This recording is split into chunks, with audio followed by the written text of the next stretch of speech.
All right, we'll get back to the Phillies in a second. Let's bring on Justin Cuthbert, Sportsnet 590, the fan in Toronto. Justin, how you doing today, man?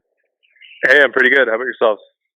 We're fantastic. We're just, talking about a fellow Canadian manager here we have in Rob Thompson. But we wanted to bring you on to talk about another coach that we're getting here, somebody that you're extremely familiar with, Nick Nurse, who you had up there for years. What should our fans expect to get from Nick Nurse as a coach? And please only tell us good things. Yeah, none of the Oh, bad stuff, just the happy talk. yeah. I mean, honestly, the position that you guys are in, there's not much bad to share. To be honest, I think Nick Nurse's failure, if you want to call it that, with the Toronto Raptors was largely associated with being involved with a team that wasn't ready to win. And as far as I'm concerned, I mean, the 76ers should be ready to win. And, there might have to be some additions. It might have to be remodeled a little bit in terms of roster and what he likes.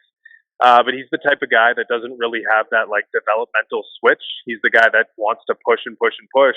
And for that reason, we saw really short rotations. We saw guys fail to develop under his watch. We saw a lot of, maybe not coaching towards the situation, but what Nick Nurse does well is coach towards a championship situation, and that should be the priority. So putting your best foot forward, that's something that Nick Nurse does really, really well. And I think the expectation should be that he has a pretty good, lots of success and a good tenure in Philly.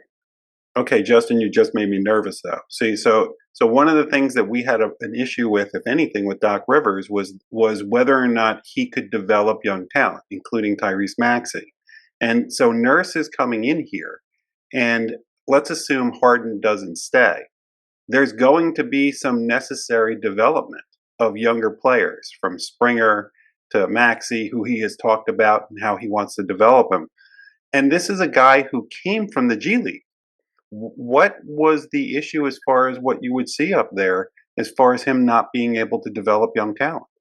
Yeah, I don't know if it's necessarily, hey, this player doesn't get from point A to point B because he's an inhibiting factor. It's he has trust in only certain players, and that might be an issue. But like Maxi is not a finished product, but definitely someone who has the trust or should have the trust of any NBA coach to at least be a big part of what they're doing. I think the really big issue, and it's part roster constructed too with the Raptors. I mean, they had no guard depth whatsoever, but they did have a guard in Malachi Flynn on the roster, and Nick Nurse just refused to use him because he didn't find him useful to him. So I think Nick Nurse had a difficult time transitioning from 2019 and the championship and being a little bit more open to, hey, taking a step back or using a lesser player because they really loaded up in 2019 and you couldn't keep that same basketball team on the floor. So am I expecting him to like take the 12th guy and make him into a number 10? No, I don't think that's really Nick Nurse.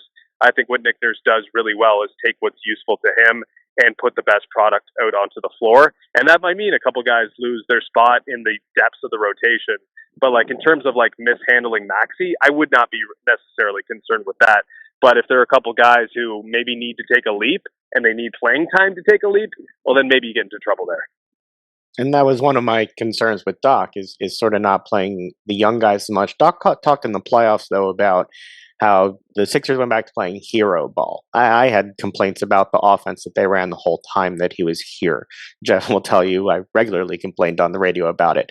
What type of offense are we going to see Nick Nurse bring here to how he uses the pieces that he has on the team?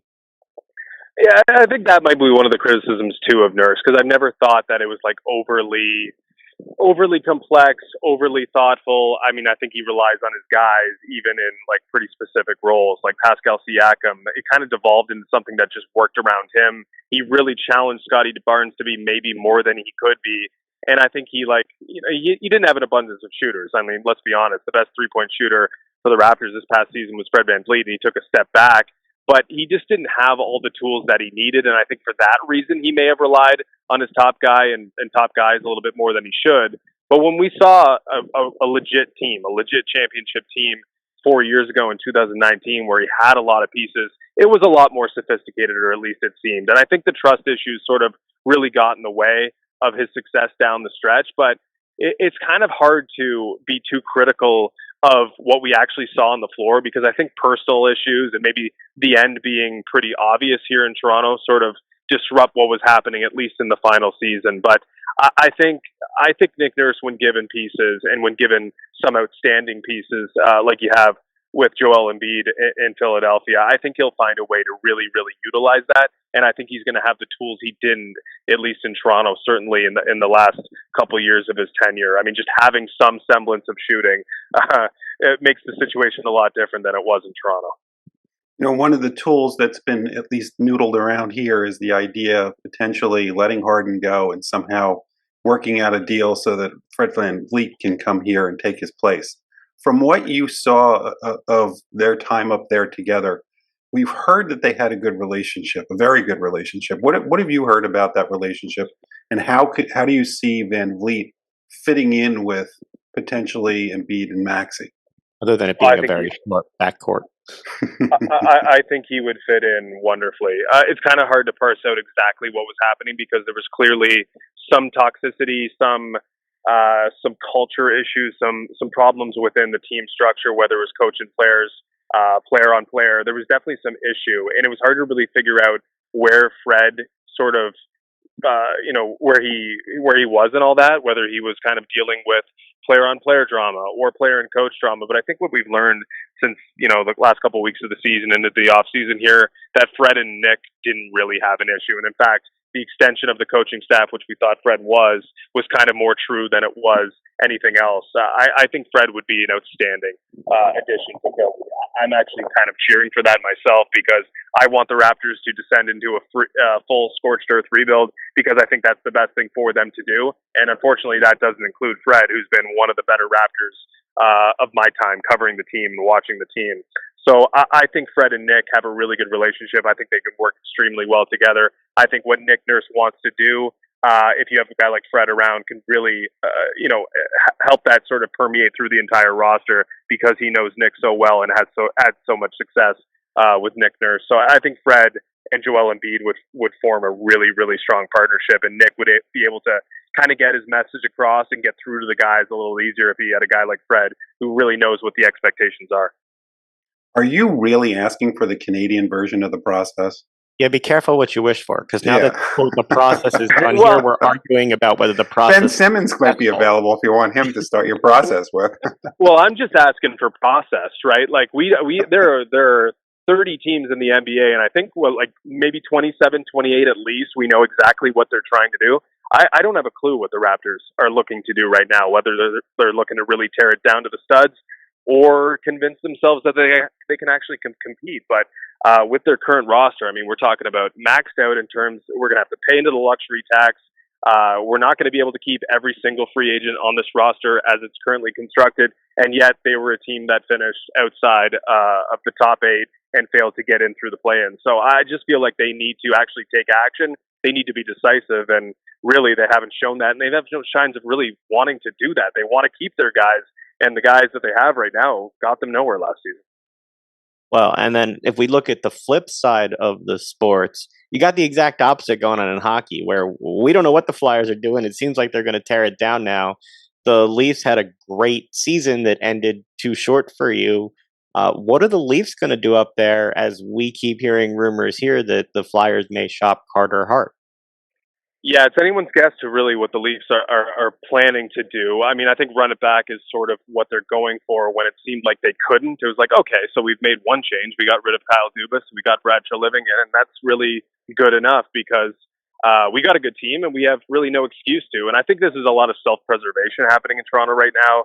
Presidents, ownership, players, everyone kind of wants just to protect themselves. And if you do the one move, which they've done here with Kyle Dubas, although they never really wanted to make that move, I think they can tell themselves, hey, it can be a little bit different if we have a different mind and we have different leadership here guiding the ship. So I don't expect much to change from them. Clearly, they have to add some players to the roster because they've got a ton of free agents.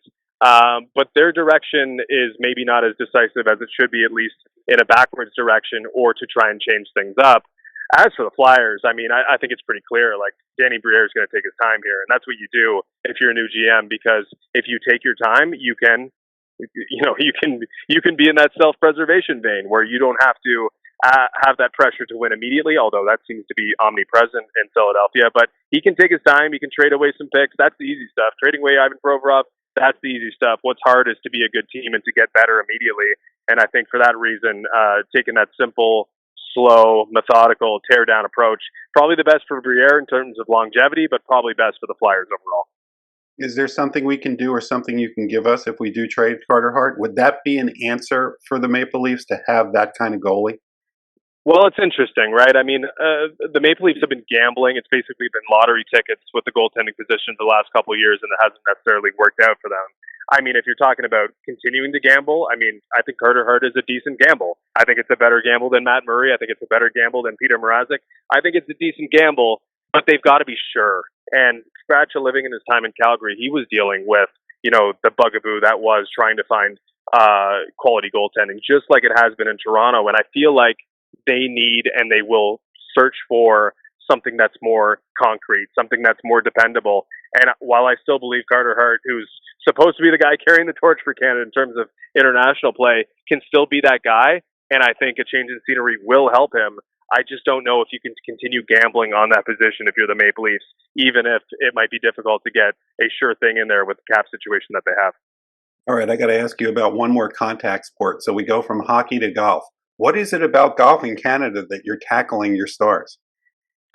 I'm not really sure. I mean, our security is a little overzealous. I think that's all. That's all you can really point to.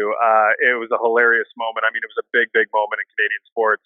69 years between Canadians winning the Canadian Open, and it seems like extra Canadian that something silly like that happened, because whenever Canadians do something, it seems to be a little bit self-effacing, and a guy getting tackled in the middle of the green during a huge championship celebration for Nick Taylor just seems right on the nose.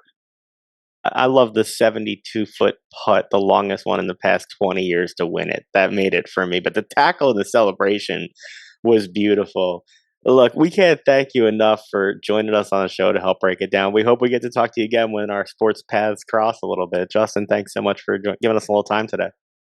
Yeah, it was fun, guys. Thanks for having me, and let's do this again.